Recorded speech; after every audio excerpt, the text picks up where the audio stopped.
together, locked in battle. Dramatic acceleration. Oh, impossible to tell.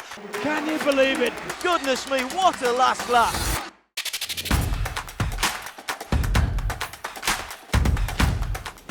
Well, this is the race that many have waited for and a long time for, in particular one man, David Rudisha, the Olympic champion, the world champion and world record holder in the 800 metres.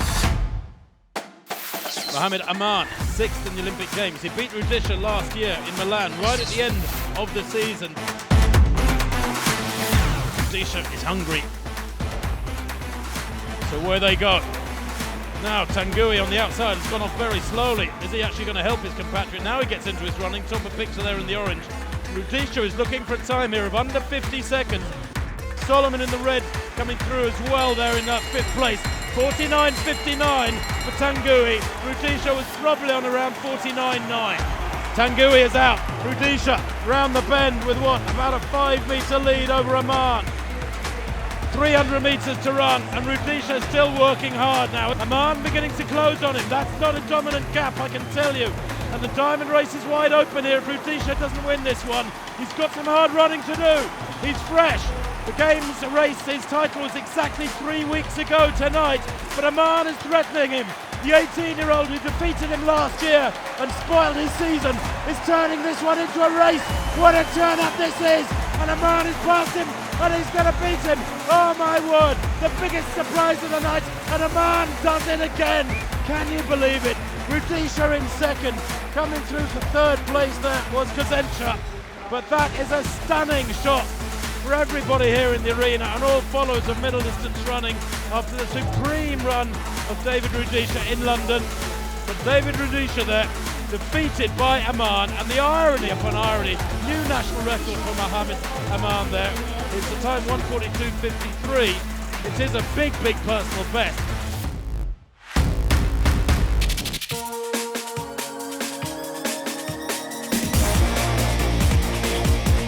There is the star. This is whom so many have come to watch. Dibaba, the athlete of the indoor season, frankly, with a world record of 1,500 metres and 3,000 metres. Rowbury, only 12th in the Olympic 1,500 metres, but world indoor champion 2 years ago at 3,000. And then took the bronze in Moscow last summer at 1,500 metres. And away they go then, 12 and a half laps of the tack. The first three from Sopot, the 3,000 metres there in Poland, in that lovely indoor arena. Yeah, expect some fireworks here, but she looks a little tired to me, and there's too many people there. She's got some real 1,500 metre and good pace. Chirono can kick, Rowbury can kick, and Ayana's there, tucked on the inside, her teammate, and she hasn't got this one by any stretch of the imagination. Dibaba, 300 metres to run, Chirono in second, Ayana in third, and Chirono goes past her, and I'll tell you what, there's not much reaction from Dibaba. Two have gone past her now, Ayana's gone past her, and Daylight is there, and she's beaten. She's not going to come back from this, and this is absolutely not the Genzebe Dibaba we saw in the indoor season. Maybe she's putting in hard training, maybe it's just a bad day at the office, but she's going to be well beaten here as the battle is on in the home straight now between Chirono and Ayana. Rowbury, in fact, it is. 70 metres to run. Chirono and Rowbury, it's going to be a 1-2 for the Kenyans. Dibaba back in 6th place, that's where she'll finish. And Rowbury it is who forces herself clear with a couple of metres, 61.58 there. 8:20, the winning time by Helen Rowbury, 8:20.68 unofficially. That's a personal best by some 14 seconds by Rowbury. She's absolutely obliterated her personal best. It is one of the quickest times in history. It makes her the 5th fastest athlete in history. It's a new Kenyan record. Of course, it's a new meeting record. And we started the night, Steve, with a big surprise.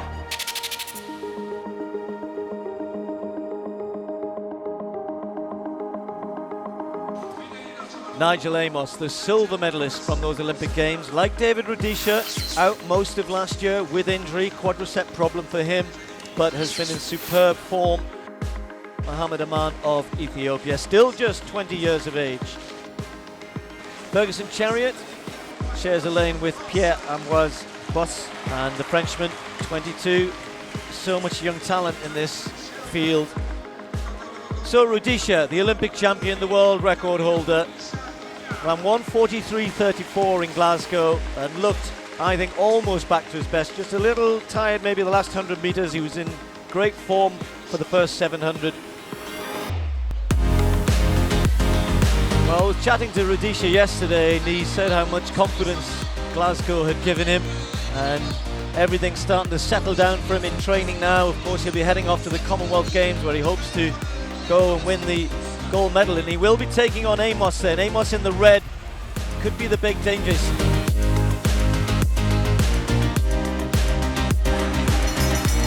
The rest strung out, 49.41, it's quick and just what was asked for. How strong can Rudisha be? Looks serene at the moment, and Aman. Amos looks dangerous. Boss is still having a fabulous run, and Rudisha looks behind and sees he's there and has to kick here. And Amos on his shoulder will fight and scrap. Aman still can't get to the front three. Amos moves onto the shoulder of David Rudisha, who has a look and says, who's there? And now he realizes Amos kicks away. And this is a brilliant run. Aman finishing incredibly quickly, coming from so far back. Boss is going to get there, perhaps as well, and Boss is trying to make it up, but Amos gets the win, 142.46. Boss has smashed his personal best. What a race from this young man. He ran the 400 metres in the Diamond League last week in Glasgow because Rudisha was preferring to have a bit of a clear run. He's going to be running against him at the Commonwealth Games, and Rudisha knows when he's not at his best now and he's leaving himself out there. He's coming into these big races, taking the pace out. They're going to follow him, they're going to hang on to him, and this guy does that as well as anybody. And Silas Kiplagat, Commonwealth champion, won't be defending that title either. The Kenyans chose not to take him, or indeed Asbel Kiprop. Well, Asbel Kiprop, had a chat to him yesterday. He said, I've been planning this for a year, I'm ready. 1:43.34 for 800 metres in Lausanne.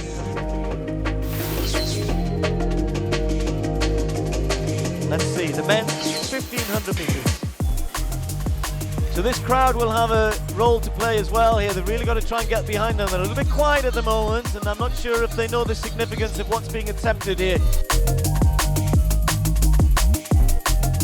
This pace looks good. Just beginning to rock and roll a little bit. Kiplagat is still close enough, and Kiprop kicks down the back straight, and he'll want to put some distance between himself and the chasing pack here. And now these two, who've had so many great battles together, may well be joined again in the home straight with just a metre or so between them, with 120 to go. Kiprop, who's led this effectively all the way. And look at Silas Kiplagat, the Commonwealth champion, comes alongside his friend and rival and starts to kick away. Kiprop paid for really going for it tonight, and Silas Kiplagat comes away, takes the win. Great run from him, 3:27.64. Goodness me, what a last lap from Kiplagat.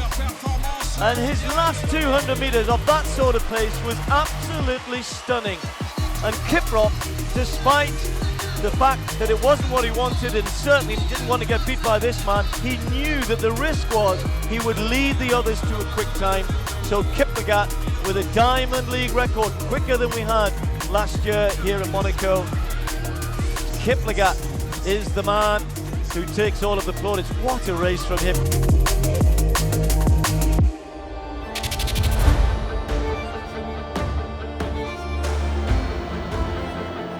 That's the lady who won the gold medal on the day, Faith Kipyegon. Jenny Simpson, brilliant bronze for the USA. There's Rowbury dropping down back from the 5,000 to the 1,500. But Laura Muir, Scotland's finest, the two British records this year, a world-leading 3:55 in Paris last week, took her by surprise, and I think took the world by surprise as well.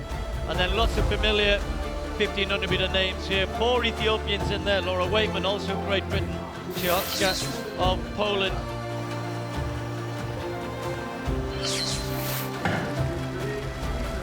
Not so much by surprise, because Laura Muir's done that before, but the power of her running once the pacemakers drop down. Well, it's a predictable tactic. You know when Laura Muir lines up, you're going to have a tough race. This is not the big kick though, and there are kickers behind. Well, some big names. Rowbury is in 3rd place, Simpson in 4th, Sado in 5th, Hassan in 6th, 1,200 metres, 3:11. That lap was about at 63.2, 63.3.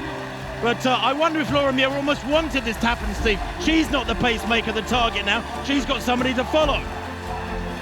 Laura Muir sitting there, trying to come back at Kipyegon. Jenny Simpson looks dangerous, so does Shannon Rowbury. So Kipyegon there to be shot at as they come into the home straight. It's not about the times necessarily, this is about the win here tonight. And Laura Muir's going to try and kick this one. Kipyegon looks a little bit spent here, and Muir is away and gone, but Shannon Rowbury still there. And also Simpson trying to get there, Sifan Hassan finishing quickly. And is Rowbury going to get there? Muir might just, no, Rowbury gets it! On the line, and how many dives across the line have we seen? Wow. Shannon Rowbury, I was just about to say Laura Muir's going to hang on, but Shannon Rowbury with that lunge not only robbed Muir of the victory here tonight, may well have robbed her of the diamond race overall as well, because she had to get the win, given that Kipyegon wasn't too far away. We'll check all of the points.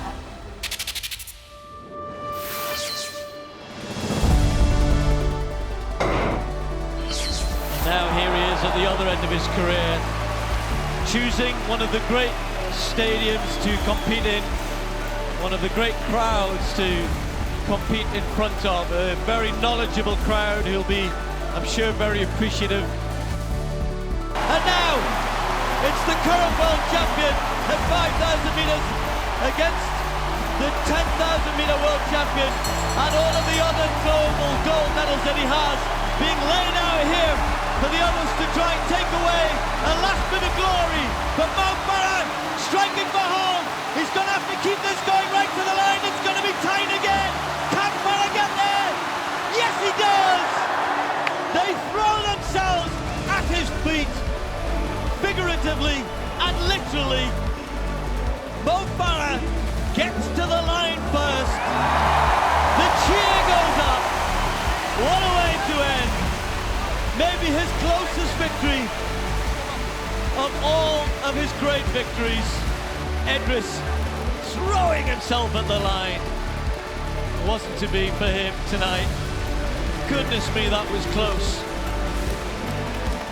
Sometimes if you want to go out, make it dramatic, make it look good. Not coming down the home straight waving to everybody, fighting tooth and nail. That's what I love about Farah. He's competitive to the end. He never gives up. He doesn't want to get beat. Most of his career, he didn't know how to get beat, and he's bounced back.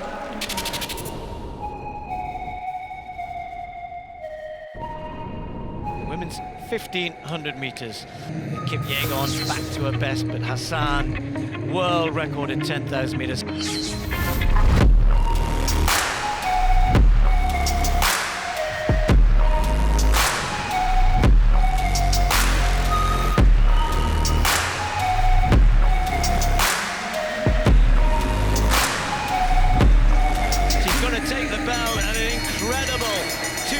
Or thereabouts. It would have to be a 60 last lap for a world record. 3.6 through 1,200 metres, almost unheard of. But Hassan, gritting her teeth, still looks like she's got more to give, but has she got the pace? Kipyegon just a stride behind, ready to pounce if Hassan falters in any way. These two great champions, the world champion, the Olympic champion, together, locked in battle, running one of the fastest 1,500 metres ever here in Monaco, and the Kipyegon has got something extra, and Hassan's got no response. And Kipyegon kicking into the home straight. It's going to be absolutely superb. Kipyegon puts daylight between her and Hassan. Watch the clock. It's going to be just outside the world record. 3:51.07. That will make her the fourth fastest of all time. It's a world lead, it's a big, big, big personal best, but it's also a message to every other 1,500 metre runner. And it might just have made up Sifan Hassan's mind about which event to take on at the Olympic Games, and it might not be the 1,500, because this woman looks absolutely unbeatable.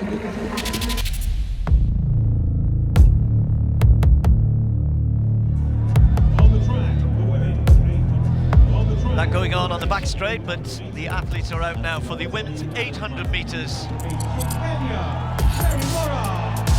And Mary Moraa, who is the darling of this Kenyan crowd who've come here. I say this Kenyan crowd, there's lots of them here.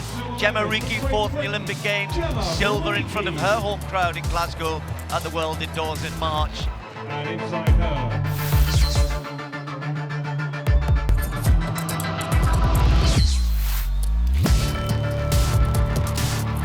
Quick first lap asked for. We are using the, you can see the lights on the inside of the track, the wave lights, try to help the pacemaker, and then once the pacemaker drops out, try and help the athletes. I think it's less important in the 800 metres.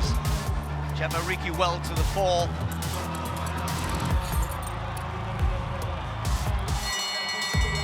Spot on in terms of what was asked for. Mora's committed, of course, and so is Riki and Alemu. Yarigo trying to hang on to the shirt tails of those three ahead. There's a small gap there. Nakai doing her best to try and get back involved. And Moraa is out there in front. This is going to be a real good test. She's been running 400 metres, won the African Championships running under 51 seconds. That pace in the first lap shouldn't affect her, but what about the wind? Has she got the strength early season here to hold off what surely will be a challenge from Gemma Riki, Alemu, Yarigo? They're all closing there. Bello right up there, Natoya Gould. So there's 6 women very, very close to Mary Moraa. That she does do this, she can stack them up behind her and then move away again in the home straight. Riki trying to come wide as she's lost the ground to Yarigo and Alemu, but it's Moraa in front, the world champion. Gemma Riki trying to attack on the outside, and the British athlete is really pushing Moraa all the way here. Moraa always just finds that little bit extra. Mary Moraa, the world champion, takes the win, 1:57.91, pushed all the way by Gemma Riki. Yarigo in third. That's what she can do. When you think she's under pressure, just when you think she's vulnerable, when you think it's slowed down, she has another gear. She can come back so strong. I think I said when I first started watching her 2-3 years ago, I've never seen anybody in the home straight, any athlete, be as strong as Mary Moraa. So when she's in the front like that, it's really, really hard to get past her. Women's 5,000 metre field are out there, 17 in this one.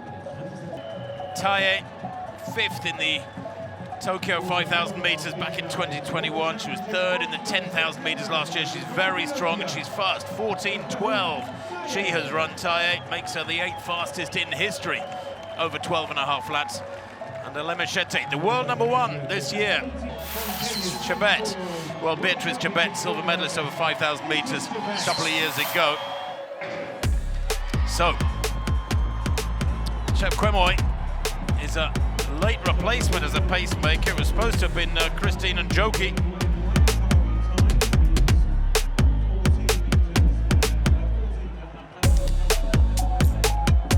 Chebet chasing down Sigai, great 1500 metre runner. Asa beating Laura Muir in a kick indoors, great 1500 metre runner. Taye must be aware of that. Yes, they are tired, and she's tried to make them as tired as she can, but now is the end of the last lap. Surely the speed of the other two may come to tell here. Taye tries to wind it up another notch, and she gets a little gap there. Asa behind her in 3rd place has had enough. Chebet tries to go through on the inside, is frustrated as the door is shut, and then with 200 to run, hits the front, changes gear, and oh, this was so predictable. Chebet, Beatrice Chebet, she's a 14:05 performance. She's going to run something like 14:30 here. It's been a dramatic acceleration from the Kenyan. Beatrice Chebet at the age of 24, World Championship silver medalist outdoors in 2022, the 3rd fastest athlete in history, has blown away the opposition, including the race-long leader here, to take the win in 14:26. Beatrice Chebet, unanswerable there. Through the last couple of 100 metres, went round the outside and bang, she was gone. And very, very few athletes have that ability to change gear so dramatically.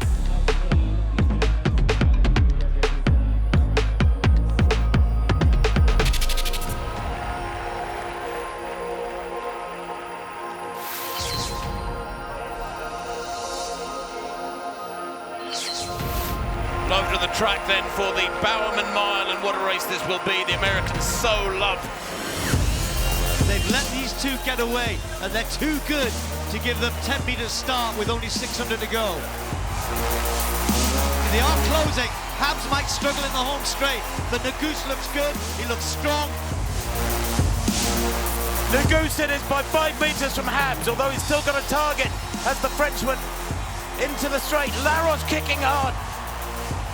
Cam Myers in 4th place, going well. Hocker, the Olympic champion, in 5th. But Nagus still has got 5 metres. Look at Laros finishing like an absolute rocket there in 2nd place. But has he left it too late, or is he going to get there? Oh, impossible to tell. Laros and Nagus across the line together. 3:45 the winning time. He judged it almost to perfection, Laros, but he doesn't know if he got there. 3:45.94, the national record for Laros.